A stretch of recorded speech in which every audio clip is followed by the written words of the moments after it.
जय हिंद दोस्तों, जय हिंद, जय भारत। आप सभी का एक बार फिर से हार्दिक स्वागत है आपके अपने YouTube चैनल में। साथियों, जैसा कि आप जानते हैं कि संसद का सत्र चल रहा है, संसद के सत्र की कार्यवाही चल रही है, तो उसके अंदर हर तरह के सवाल पूछे जा रहे हैं। सबसे महत्वपूर्ण सवाल है कि जो 50% हमारा डीए है वो क्या 8वें वेतन आयोग से पहले हमारी बेसिक में एज ए अंतरिम रिलीफ दिया जाएगा। तो इसके किसने ये सवाल पूछा और इसका जवाब क्या आया, क्या सवाल पूछा और क्या जवाब आया, मैं आपको एक एक करके लेटर दिखाऊंगा। तो इसमें सबसे पहले हम बताएंगे कि यह सवाल किसने पूछा, संसद में यह सवाल किसने पूछा, तो उसका मैं आपको लेटर दिखा रहा हूं। देख रहे हैं, government of India, ministry of finance, department of expenditure, Rajya Sabha, US stated question number 2009 to be answered on Tuesday the 18th March 2025। तो इसमें क्या पूछा गया है कि merger of DA DR with basic pay public pension, कि क्या पे और पेंशन के अंदर 50% डीए-डीआर मर्ज किया जाएगा। तो ये इस क्वेश्चन नंबर 2009 है। तो ये पूछा किसने, जैसा आप लेटर में देख रहे हो, श्री जावेद अली खान जो कि सांसद है, उन्होंने यह पूछा।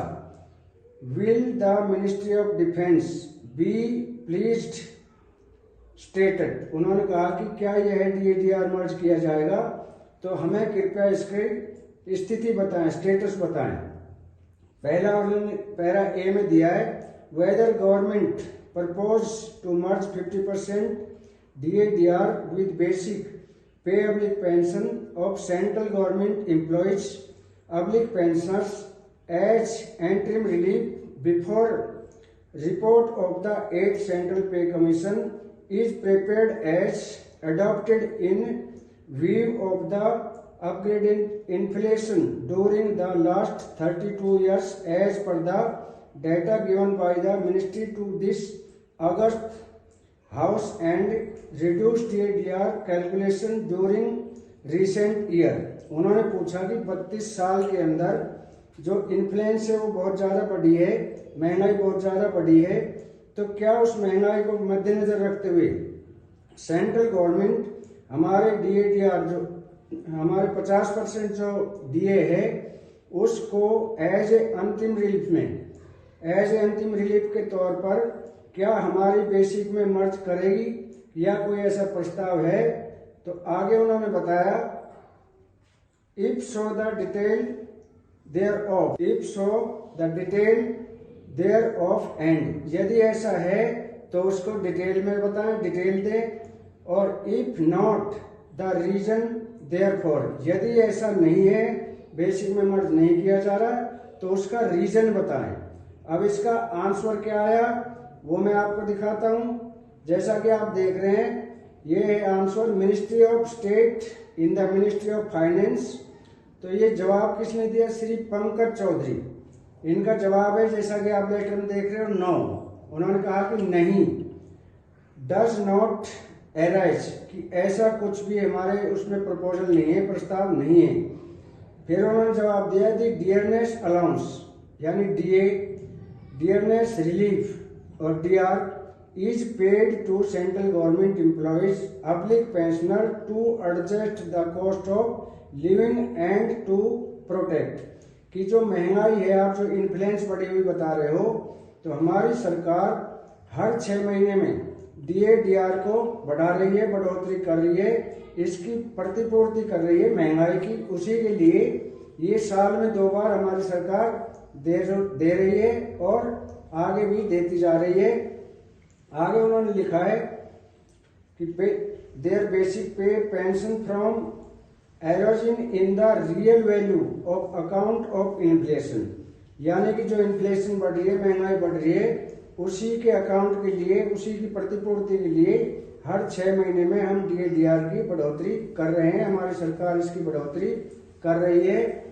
The rate of DA-D R is revised periodically every 6 months on the basis of All India Consumer Prices Index of Industrial Workers, यानी कि ACPIN के आंकड़ों के अनुसार जो कंज्यूमर आंकड़े आते हैं उनके अनुसार ही DADR बढ़ाया जाता है और उन आंकड़ों के अनुसार हर 6 महीने में हम DADR की बढ़ोतरी कर रहे हैं। हमारी सरकार इसको हर 6 महीने में बढ़ा रही है। तो आगे उन्होंने क्या लिखा है, आगे लिखा है कि इन्होंने लिखा है since the implementation of the recommendation of 7th central pay commission from 1/1/2016 15 installments of DADR have been granted to the central government employees public pensioner so far. यानी उन्होंने कहा है कि जो 7वां वेतन आयोग है वो 1 जनवरी 2016 से लागू हुआ और 7वें वेतन आयोग के ड्यूरेशन में यानी इस 10 साल के ड्यूरेशन में हमने 15 बार 15 installments of DADR have been granted कि हमने 15 इंस्टॉलमेंट इसकी दे दी, यानी 15 बार DADR में बढ़ोतरी कर चुके हैं to the central government employee public pensioner so far. यानी सेंट्रल गवर्नमेंट के जो एम्प्लॉय है और पेंशनर है उनके लिए हम ये बढ़ोतरी कर चुके हैं, 15 बार आपके उसमें इंस्टॉलमेंट हम दे चुके हैं। तो अगले हम बताएंगे कि किस तरह से अभी संसद में जो सवाल उठ रहे हैं, संसद में किस चीज को लेकर पूछा जा रहा है। तो संसद DADR है उसकी कितनी % बढ़ोतरी होगी और किस हिसाब से होगा और ACPIN के आंकड़े कितने आए हैं, यानी उसमें वृद्धि कितनी है, उसका भी मैं जवाब दिखाऊंगा उन्होंने क्या जवाब दिया। और तीसरा उन्होंने पूछा गया है कि जो 8वां पे कमीशन है यानी 8वां वेतन आयोग, इसकी घोषणा तो हो चुकी है लेकिन इसका गठन सरकार कब तक करेगी उसकी स्थिति स्पष्ट करें। तो उस पर भी जो जवाब आया वित्त मंत्रालय से उसका भी मैं लेटर दिखाऊंगा। और आखिरी और अहम सवाल पूछा गया है कि जो हमारे अग्निवीर हैं, अग्निवीर की कितनी साल की सर्विस होगी, क्या उनकी सर्विस 4 साल से ज़्यादा बढ़ाई जाएगी या 4 साल तक ही रहेगी, इस पर भी हम आपको दिखाएंगे, लेटर दिखाएंगे, उसका जवाब क्या आया। तो ये हमने बता दिया कि DADR का उन्होंने साफ मना कर दिया है कि 50% बेसिक में मर्ज कभी भी नहीं होगा, ना ही हम कर सकते हैं। विद रीजन उन्होंने बता दिया, रीजन यही बताया कि ये 50% अंतरिम रिलीफ तब दी जाती है जब हम DADR में बढ़ोतरी नहीं कर रहे होते हैं। तो साथ ही ये थी आज की जानकारी अच्छी लगी हो तो वीडियो को लाइक, शेयर और सब्सक्राइब अवश्य करें ताकि हम हर नई जानकारी, हर नई अपडेट से आपको अवगत करा सके। और आज के लिए इतना ही, कल फिर मिलेंगे इसी तरह की किसी नई और अन्य जानकारी को लेकर। तब तक के लिए जय हिंद, जय भारत।